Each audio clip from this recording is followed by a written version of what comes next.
Jules et Jim qui veulent faire du liquide à bulles. Donc ils utilisent du liquide vaisselle, ils ajoutent de l'eau pour obtenir du liquide à bulles.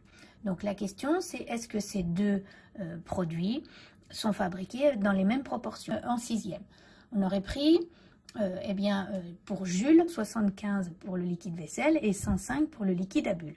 On aurait divisé par 15 la première quantité et divisé par 15 la deuxième. On aurait trouvé cette proportion-là pour Jules, une proportion plus simple. Pour Jim, on aurait fait la même chose, mais au lieu de diviser par 15, on aurait divisé par 20 la première quantité et divisé par 20 la deuxième quantité. Finalement, on remarque qu'on obtient bien que pour Jim, c'est la même proportion. Donc en sixième, on aurait été capable de dire oui, leurs produits à bulles sont fabriqués dans les mêmes proportions. Comment est-ce qu'on aurait fait en cinquième? On aurait utilisé le coefficient de proportionnalité pour passer du liquide vaisselle au liquide à bulles. Donc, comment est-ce que je trouve ce coefficient de proportionnalité?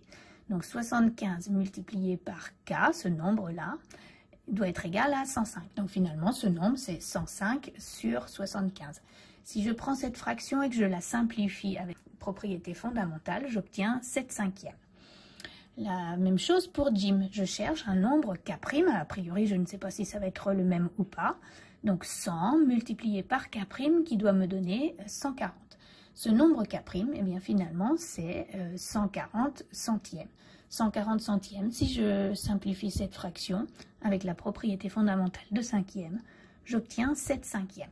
Donc pour Jules et Jim, j'ai trouvé que je pouvais passer du liquide vaisselle au liquide à bulles en multipliant par le même nombre. C'est un nombre en écriture fractionnaire, mais c'est le même nombre. Et donc, oui, je peux conclure que leurs produits à bulles sont fabriqués dans les mêmes proportions. Alors, est-ce que ça a du sens? Oui, c'est une technique qui fonctionne et qui a du sens parce que, en fait, ce coefficient, c'est le nombre de centilitres de liquide à bulles obtenu par centilitre de liquide vaisselle utilisé. Mais on est en quatrième, on est tout à fait autorisé à utiliser les produits en croix. Alors, il faudra bien rédiger, mais c'est tout à fait acceptable. Voilà.